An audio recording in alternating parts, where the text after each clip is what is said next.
Welcome to the first official Fed and Feel Girl summer vlog. I am very excited to be back vlogging with you guys. This is the third time I recorded this intro.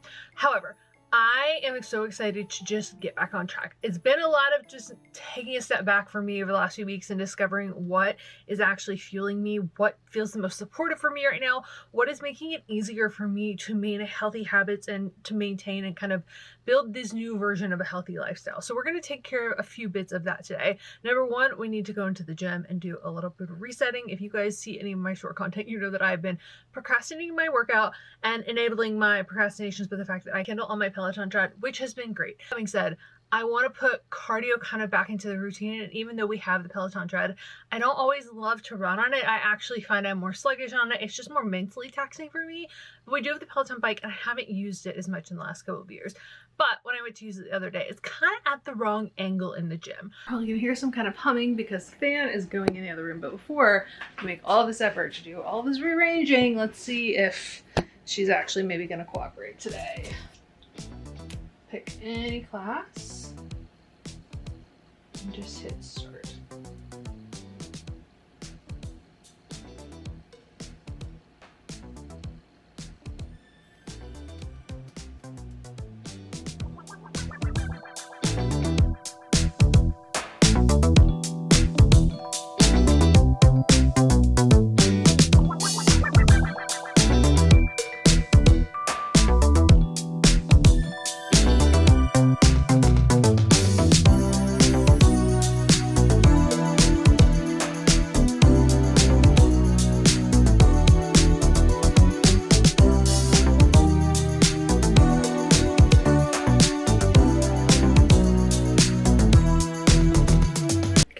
Turning back on.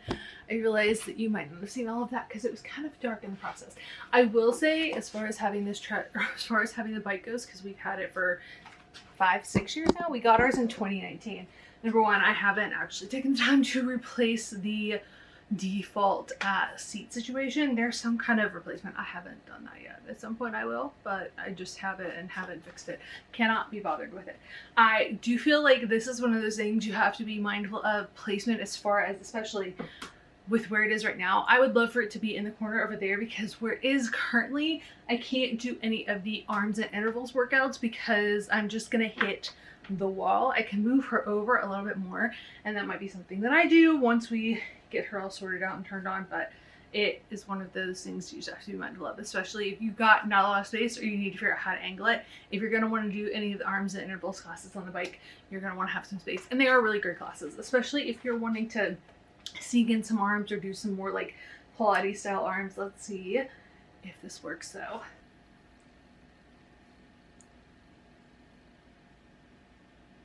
Welcome, this is a 20-minute beginner ride. I am Robin Ashton. I'm so excited. That would be a yes.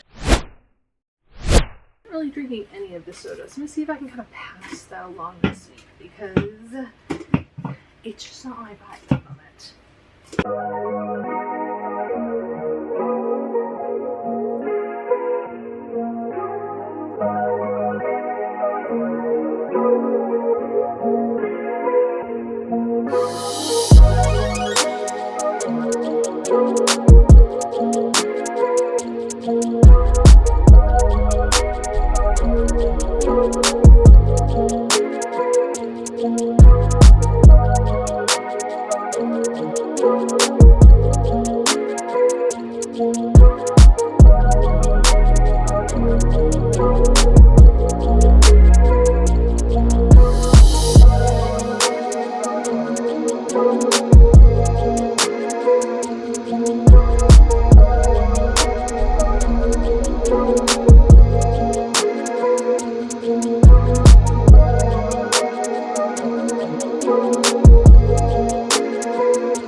Savvy cutting in to let you know that the next round of 75 Love is going to start May 15th.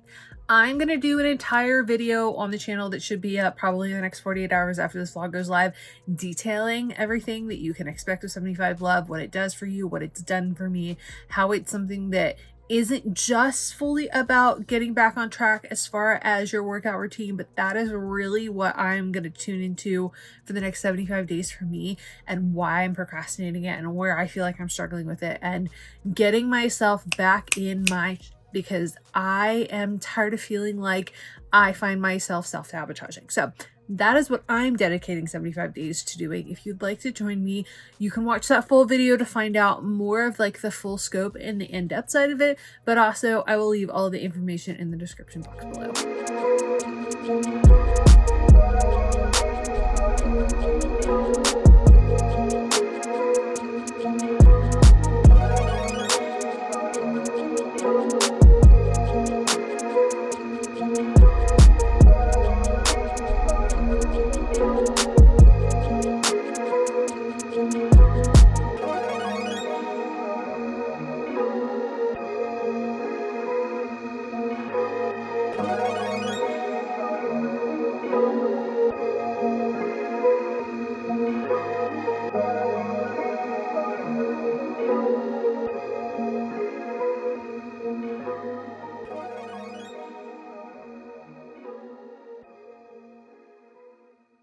So we have entered the fridge portion of our meal prep, and actually you're sitting on something that would be easier to move you down for. So there's got to be a perfect height or something for you in here. Hold please. So we were. So I am getting ready to do meal prep right now, and honestly I'm kind of at a point where I didn't fully think through everything that I'm prepping. I have a few ideas. I want to do some meatballs tonight. I'm trying to decide if I want to stand in the kitchen long enough to do the crab cakes, or if I'm going to just kind of move on. I know that I'm going to prep the salad that you just started, and I realized as I was kind of prepping it that I'm craving something that's almost like an Italian sub kind of a salad, like all of those elements inside. I was sitting here thinking that I might need to actually order some kind of meat or something from the grocery store, but I think we can use this prosciutto as kind of the fattier, saltier element in that, instead of placing an Instacart order for like salami and some other things. And then I do want to do like a more protein based element, so I do have some chicken in here we're going to use. I have some Brussels sprouts, which was originally the vibe for that, but I think we're going to do a bit of other prep. We need to chop up the zucchini. I have, wow, so many zucchini. All of these are pretty much going to go into the freezer to go into smoothies for the next 2 weeks or more, and then we have some broccoli to prep. So my idea of what I was prepping, what I think we're actually going to kind of prep, how we're doing that, is a little bit different. So we'll see how this goes. I'm really just kind of digging through the fridge and seeing what I can find, seeing what is maybe at the tail end that needs to be used up. We need to use up the other half of this vegan feta. I really want to get my diet fully back to vegan, like dairy and gluten-free this week, and really like making any kind of fun beverages a more sporadic treat, like not as consistent. I've been using a food tracking app for that. I've been using like a food log app to show photos, and I realized that for me, one of the things that's been helpful about that is that I know how I can eat and how the grazing and the snacking doesn't actually serve me in the way that I think that it does. So we're kind of doing a reboot of the routine this week to get me back on track with what I think is actually more supportive for me versus what's actually really comfortable for me. So those are two different things, but I guess we will crisp her up a little bit. I don't know if that needs to happen. And then we have a few other elements that I'm just going to kind of work with what we got, see what we can use up. The cucumbers that I've already kind of sliced are at their end, but that's okay. We're just making the most of what we have in the fridge. And I was debating if I was going to go ahead and put some kind of cheese in the salad. I did just rebuy the Follow Your Heart vegan or feta crumbles, and these are so delicious if you do them on like a fried egg. These are my favorite to kind of sprinkle on top. They just came back in stock, but I don't know if I want to put them in this salad right now. I might do that as a little bit of an add-on and leave it plain, so that if mom wants to add in some of this regular goat cheese, she can. I can add this in, or if I buy the vegan Parmesan that I'm thinking about, I can add that a little bit later. So we might leave that out and get really more of the meat, the veggies, the dressing. I normally, if I can't figure out what like the best salad option is, I normally go with like a 3 veggie option. So I pick 3 vegetables, I'll pick a crunch or a fat. Sometimes they're combined, sometimes I swap the crunch. This salad feels like these might be a little bit of the crunch, but the cucumbers are going to be a little bit of the crunch. And then I make some kind of dressing, or I use something from Primal Kitchen. But that keeps it simple for me and not too overwhelming, and it feels like if I need to make use of what I have, I'm not overwhelming myself with trying to figure out flavors. And I do see some olives, and those might go in as well, which gives me a little bit more healthy fat. I think we need another vegetable though, so we can dig around and see what the vibe might be. We have cucumbers, we have Brussels sprouts. I'm not gonna throw avocado. We're gonna throw some red onion in. That is gonna be our other vegetable for this.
We did go for our walk, and I have to say I am having a semi-lazy day. It's one of those days where, like I said, I've been really trying to reset after the last week or so, but I got my prequel order in and I wanted to share these products with you guys. Not sponsored, but I have been loving these products. I've been enjoying finding, I always enjoy finding different products at different price ranges, but I've been trying a few of these, and it is created by a dermatologist, and it's still like really nice kind of high-end stuff. They do sell at Target, but I'd say shopping their website is actually even better because I think free shipping is over like $30, and they have way more products on their website. So I went and got the SPF lip balm because, or the lip gloss, because that was something that I feel like is hard to find a good version of that, and that I really wanted to make sure I've had in my routine.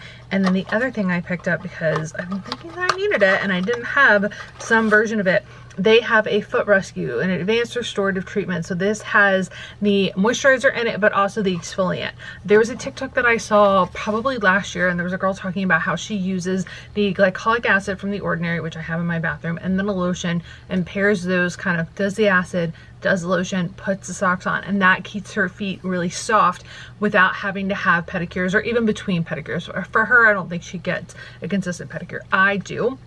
But I feel like sometimes I just don't remember to do all of the things, or I don't necessarily have the best lotion that kind of hydrates and does all that stuff. Plus, I wouldn't mind just streamlining that, especially I want to travel more. I like to have like a one product that I can throw somewhere in the house. So definitely looking forward to checking this out. But I did try this on my walk today. It comes in clear, and then it comes in like a light pink color, and it's really nice. It's minty, but it's not like too grainy. The consistency of having the SPF, and it hasn't changed the formula in a way that just makes it unwearable. It does have a suggestion to apply 15 minutes before sun exposure, and I applied it before, and then you guys would have seen me apply it during my walk because it's in my shorts. But I am very excited about this product, but also just really enjoying the pieces that I've tried from this brand so far. That being said, I'm a little torn on how we're going to spend the rest of the afternoon. Like I said, today's kind of my mental reset day, and I'm looking for my Kindle because I wanted to see what the first portion, I just knocked everything over. The new Mariana Zapata book came out today, and I'm very excited about that because it's been all of what, 3 years since she came out with a book. I think she went through a phase of redoing her books, maybe with a new publisher, maybe repushing them on Kindle Unlimited. There was a few bits and pieces that she did. I did read Great Big Beautiful Lie last week, and Great Big Beautiful Life. I can't remember what it's called. I read that last week and I talked a little bit about it, and I also said, I talked about it on stories, I did a video on TikTok, and then everybody I would read it a second time because I have mixed feelings about the book. Or at least I always feel like really hyped books like that, I have to take in my initial thoughts with it, then sit with it, and then kind of go back in, because there's going to be a lot of kind of conversation about it, and I like to sit with, do I have certain feelings about it? Am I seeing it from just my perspective? Am I seeing it from a bigger perspective? How and what space am I recommending this book from? Because there are tons of books that like you read and it's really the book that found you at the exact right time, so you love it. And this was one of those that I was excited to read whenever it came out. Like, I was ready to read it. When Funny Story came out, I just had a feeling that I was not in the headspace for that type of love story. And she writes different kind of style every single time. Like, you never know if the character dynamics of how these two people who are eventually going to end up together are going to be the thing that you actually want to enjoy, which I think makes it challenging to read an author like Emily Henry sometimes, because you don't know that you're gonna like every single one of her books, and that's okay. But as a reader who likes to find authors where I like their style, and I find that I just kind of trust that there are certain elements that are going to be consistent for them, I find it easier to pick those authors and then just kind of follow their work. 2 hours later. Before we get ready for bed tonight or get cozy and kind of start the final like unwinding for the evening, I realized that I need to make some almond milk for tomorrow morning, because I used last of it this morning and was not in the mood to do the whole process of prepping everything for morning matcha. I bought the almond cow. If you guys saw it, I think I put it on shorts because I wanted to get something that would kind of make it a little bit easier to keep up with the amount of almond milk that I've been consuming, especially since I've gone down the full like matcha non-coffee rabbit hole. So we've had a couple of little like iced coffee moments in the last few days, but I've been wanting something for a while that would just allow me to get the same kind of quality of almond milk that I've been buying for literally years. I'm a big fan of Mock's almond milk because it's got the least amount of additives in it. It's really just a very simple version of almond milk, and you're not getting some of the gums that can be a little bit more irritating to the gut.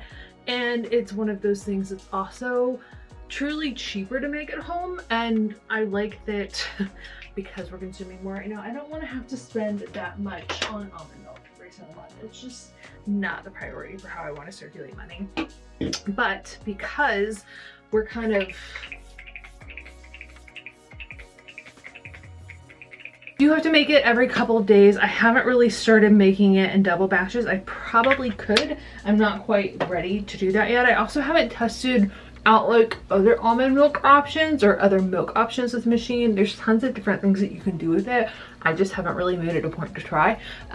You can juice with it. You can do any kind of like combination. That could be like a coconut milk and oat milk. You can do different kind of combos of things like chocolate milk, all of those different options. But really, I've just been keeping it quite simple because that feels best. I feel like I'm itching to kind of start trying something new, but I feel like if I did that, I would need to take some time to do it. And also, I don't want to waste any ingredients right now. So it will take like 2 minutes to actually make the almond milk, and it takes longer to clean the machine than it does to make the almond milk. But only having to do it I'd say I do it like every 5 days or so, and it gives me just the milkiest, creamiest, most natural milk. You can kind of control the exact flavor. I don't sweeten it because I don't really want that.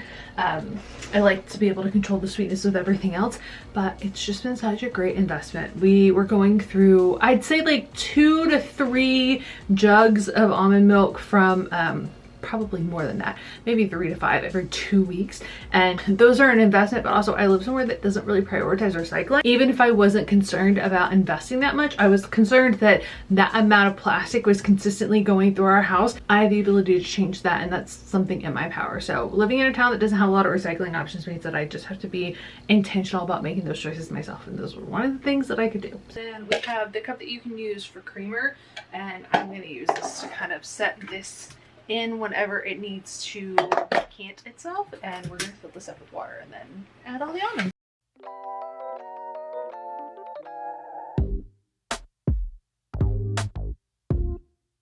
Put the vanilla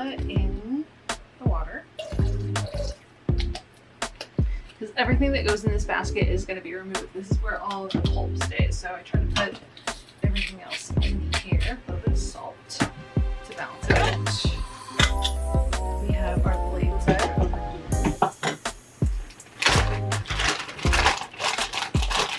There is a fill line in the cup, so you don't have to worry.